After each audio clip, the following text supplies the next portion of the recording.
Today is April 1st. Welcome to Big Book Daily. My name is Rob. I am an alcoholic, and that's no April Fool's joke.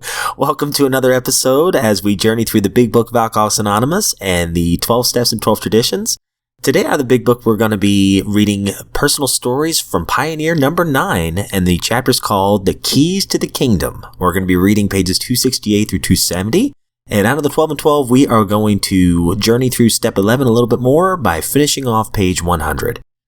So I hope you all are doing well today. Hope it's been a great day for you, and there's not been too many April Fool's jokes casted on you so far. Life is good here. I've got my no coffee this morning. I've got some water today. I'm actually recording this particular episode in the evening, so caffeine at around 7 o'clock at night, probably not a good idea. But anyways, enough of my rambling. Let's get to the good stuff. All right, my friends. So out of the Big Book today, we're reading The Keys of the Kingdom. We just finished up our story on He Sold Himself Short in yesterday's reading, and it was just fantastic. Just beautiful. I love the last paragraph. I'm rated as a modestly successful man. My stock of material goods isn't great, but I have a fortune in friendships, courage, self-assurance, and an honest appraisal of my own abilities. And I love the last few lines. Above all, I have gained the greatest thing according to any man, the love and understanding of a gracious God, who's lifted me from the alcoholic scrap heap to a position of trust, where I've been able to reap the rich rewards that come from showing a little love to others and from serving them as I can. I pretty much just read the whole paragraph there, but it was so good I couldn't stop. So we are going to hear another story here. This is another lady here. We haven't had a testimony from a woman in quite some time, so it's good to read from a different perspective once again here. So this is The Keys of the Kingdom. This worldly lady helped to develop AA in Chicago and thus passed her keys to many. So as a matter of fact, I think our last story was from somebody out of Chicago, and this one is as well. So here we go. We're reading on 268, and again we're reading to 270. A little more than 15 years ago, through a long and calamitous series of shattering experiences, I found myself being helplessly propelled toward total destruction. I was without power to change the course my life had taken. How I had arrived at this tragic impasse, I could not have explained to anyone. I was 33 years old, and my life was spent. I was caught in a cycle of alcohol and sedation that was proving inescapable, and consciousness had become intolerable. I was a product of the post-war prohibition era of the Roaring Twenties, that age of the flapper and the it girl, speakeasies and the hip flask, the boyish bob and the drugstore cowboy, John Hell Jr. and F. Scott Fitzgerald, all generously sprinkled with a patent pseudo-sophistication. To be sure, this had been a dizzy and confused interval, but most everyone else I knew had emerged from it with both feet on the ground and a fair amount of adult maturity. Nor could I blame my dilemma on my childhood environment. I couldn't have chosen more loving and conscientious parents. I was given every advantage in a well-ordered home. I had the best schools, summer camps, resort vacations, and travel. Every reasonable desire was possible of attainment for me. I was strong and healthy and quite athletic. I experienced some of the pleasure of social drinking when I was 16. I definitely liked everything about alcohol, the taste, the effects. I realize now that a drink did something for me or to me that was different from the way it affected others. It wasn't long before any party without drinks was a dud for me. I was married at 20, had 2 children, and was divorced at 23. My broken home and broken heart fanned my smoldering self-pity into a fair-sized bonfire, and this kept me well supplied with reasons for having another drink, and then another. At 25, I had developed an alcoholic problem. I began making the rounds of doctors in the hope that one of them might find some cure for my accumulating ailments, preferably something that could be removed surgically. Of course, the doctors found nothing, just an unstable woman, undisciplined, poorly adjusted, and filled with nameless fears. Most of them prescribed sedatives and advised rest and moderation. Between the ages of 25 and 30, I tried everything. I moved 1,000 miles away from my home in Chicago and a new environment. I studied art. I desperately endeavored to create an interest in many things, in a new place among new people. Nothing worked. My drinking habits increased in spite of my struggle for control. I tried the beer diet, the wine diet, timing, measuring, spacing of drinks. I tried the mixed, unmixed, drinking only when happy, only when depressed. And still, by the time I was 30 years old, I was being pushed around by a compulsion to drink that was completely beyond my control. I couldn't stop drinking. I would hang on to sobriety for short intervals, but always there would come the tide of an overpowering necessity to drink. And as I was engulfed in it, I felt such a sense of panic that I really believed that I would die if I didn't get that drink inside. Needless to say, this was not pleasurable drinking. I had long since given up any pretense of the social cocktail hour. This was drinking in sheer desperation, alone and locked behind my own door. Alone in the relative safety of my home, because I knew I dare not risk the danger of blacking out in some public place or at the wheel of a car.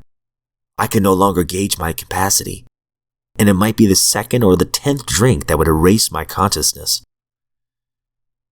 The next 3 years saw me in the sanitariums, once in a 10-day coma from which I very nearly did not recover, in and out of hospitals or confined at home with day and night nurses. By now, I wanted to die, but had lost the courage even to take my own life.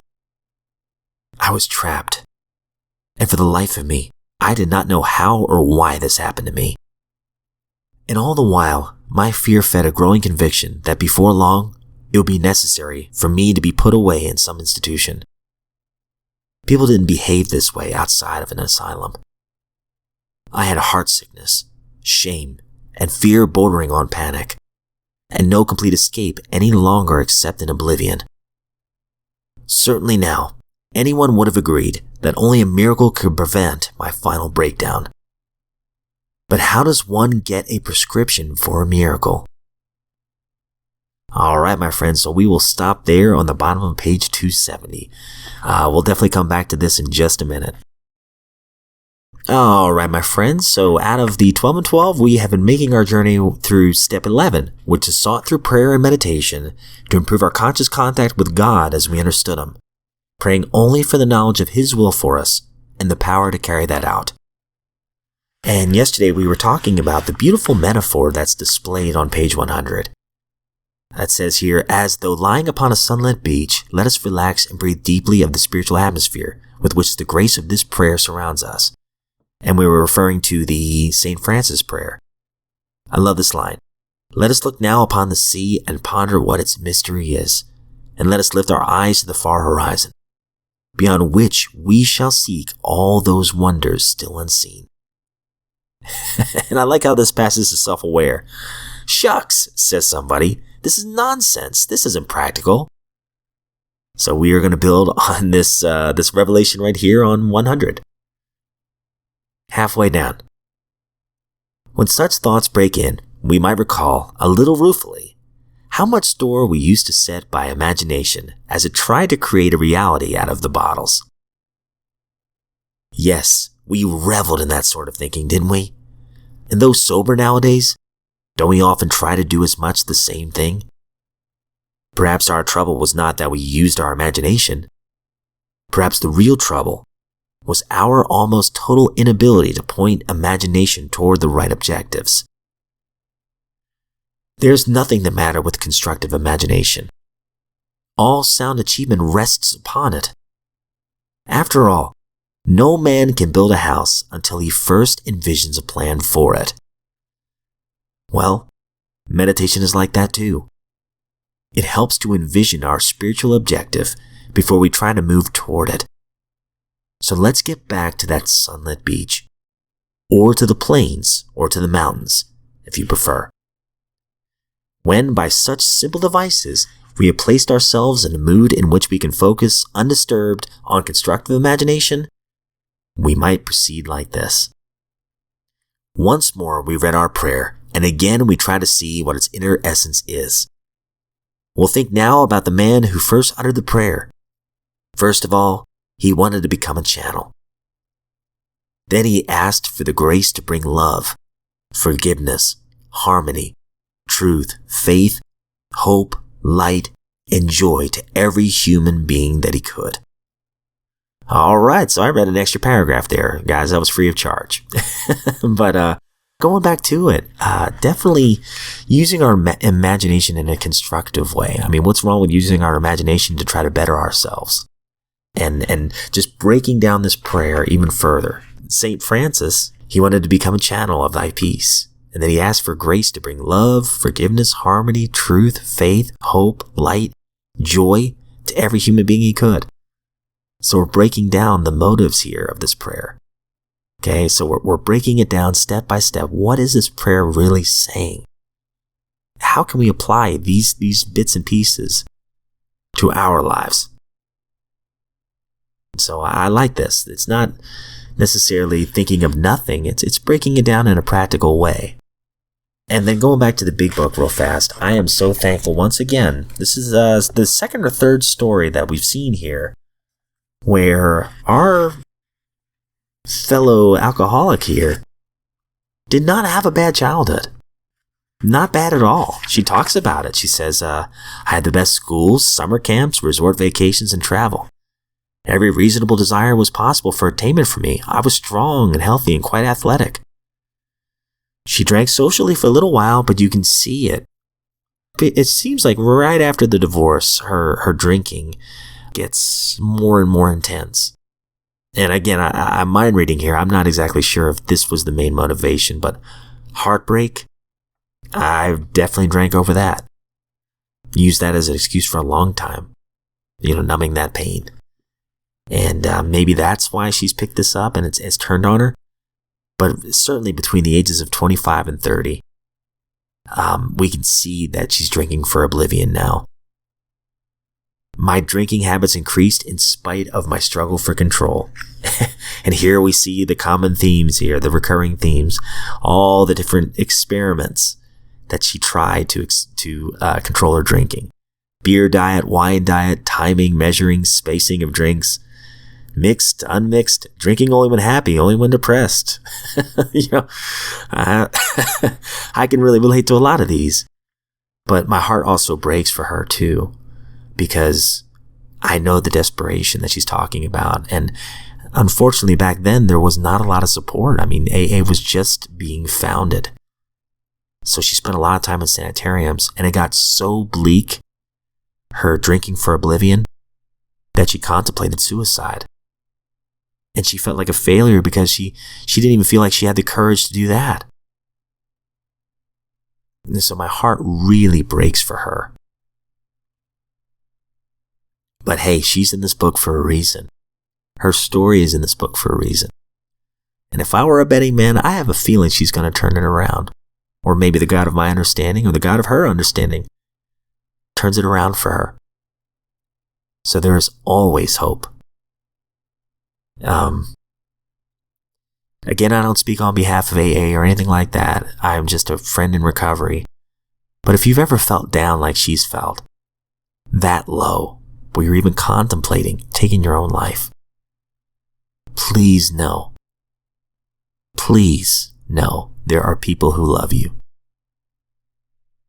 And how dark it is before the dawn, you just gotta wait for the miracle to happen. Gotta give it time. There's always hope, my friends. There is always hope. Thank you so much for joining me today in this Lifeboat of Recovery. It is an honor, thrill, and joy to be here, and I sincerely look forward to seeing you back here tomorrow.